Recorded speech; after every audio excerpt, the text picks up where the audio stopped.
settle in. We've got a couple more speakers to kind of introduce you to. And by this name, needs really no introduction. I'm sure you've heard of it for many, many years. As we introduce to you our speaker number 5, which is Kyle Ciminelli, first up after our break. Give him a round of applause. We're pleased to introduce Kyle as the president of Newmark Ciminelli. Kyle oversees brokerage, investment, and development services, bringing both local expertise and global resources to Western New York. With extensive experience in commercial real estate, he plays a key role in shaping development and growth across our region.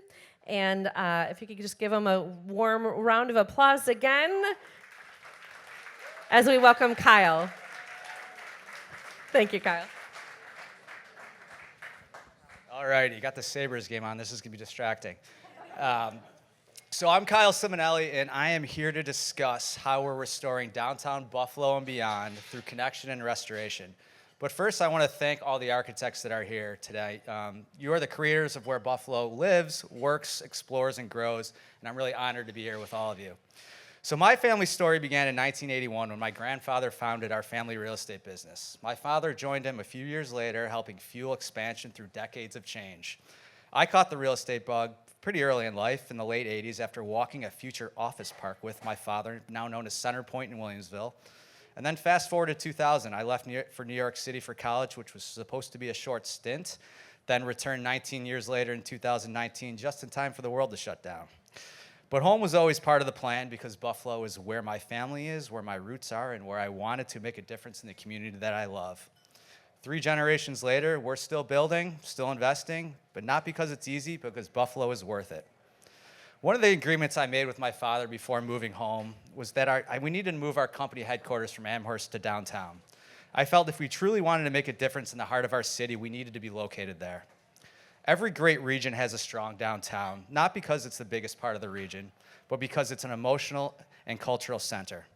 Downtowns bring people together. They serve as meeting places in the incubators and shared spaces that make communities feel connected.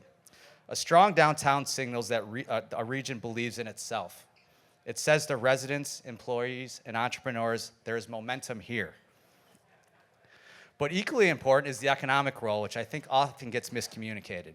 When a downtown thrives, an entire region thrives. Dense urban cores generate outsized tax revenue, support transit, attract private investment, and create the kind of economic multiples that the outskirts of the city and suburbs simply cannot match. I'm sure many of you in this room played SimCity growing up. I know I did. And in SimCity, when you started building a city from the inside out, at any point when the core became unhealthy, the outskirts could no longer survive.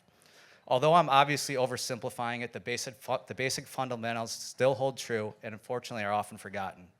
If we get Buffalo's downtown right, if we build it with intention, the ripple effects will reach every neighborhood, every municipality, and every part of Western New York. And I don't have to tell this group here, Buffalo has a unique advantage. Our architecture is what most cities would dream of. We have historic buildings with character and craftsmanship. We have modern assets ready for reinvention. We have scale and style that attract real estate investors who are looking for buildings, not just for buildings, but for stories. This is a place with bones worth restoring, and we should be proud of that. I can't tell you how many times I've brought investors or prospective tenants to downtown Buffalo, and they're just enamored with our architecture. It's when they go to getting a project off the ground or getting a deal done where things become challenging. But buildings alone don't create energy, people do. We need to give the Buffalo residents and visitors more reasons to come downtown again. Events, programming, public spaces, culture, sports, nightlife, everyday vibrancy. I mean, just think of the economic impact the Sabres are going to have by making the playoffs. We need more reasons for people to come downtown. At the same time, we need to build new residential options for all income ranges. A great downtown has people at every price point, living side by side, creating a true neighborhood fabric. We've addressed the bottom of the market, we've touched on the top, but in my opinion, we've really missed the middle. The combination of activation and housing is what will bring lasting life back to our core. But we can't do it alone. Partnerships are everything. Recently, our firm created a survey that our local partners sent out to thousands of city employees. We wanted to understand what would make downtown a place where you'd want to live? What's working? What's missing? And the results were promising. Most respondents said that they would consider living downtown if we had the right housing options. That's the kind of real data that guides good development, and that's what collaboration looks like.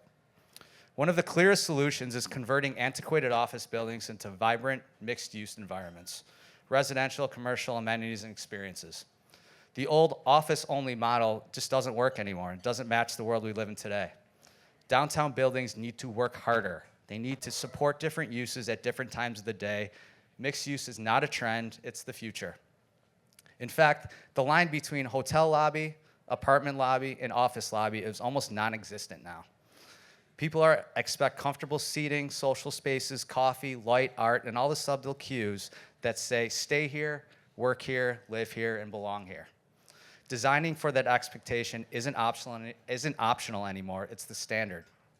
That's why at Ciminelli, we program our office buildings, our office parks, and our residential communities intentionally, with fitness classes, community events, outdoor programming, gathering spaces, and seasonal activities. When you create moments for people to interact, you create loyalty, and you create a sense of place. The market has really reinforced this for us, especially within the office sector. Class A buildings that offer amenities, community, and programming are thriving, not only in Buffalo, but across the country. Commodity Class B and C buildings that offer none of these things are struggling. People are no longer just renting square footage. They're choosing an experience.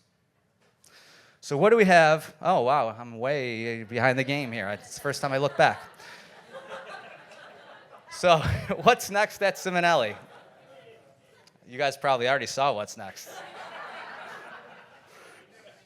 We are in the process of converting a major office building into a modern mixed-use residential community right down the street.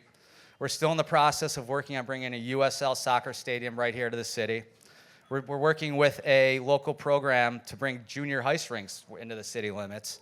And we're constantly exploring new residential projects that expand options for a wide range of renters. And obviously, we're continuing to support and co-create new programming with our local partners to keep downtown active and alive.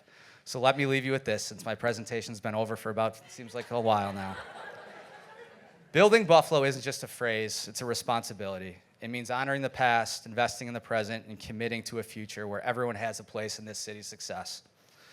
We're born in Buffalo and Buffalo built. We live here, we've raised our kids here, and we deeply care about how this city grows. Our success is directly tied to Buffalo's success, and that's exactly how we want it. So thank you all, and let's keep building a better Buffalo together. Thank you, Kyle. I think we all agree we're glad you came back from New York City.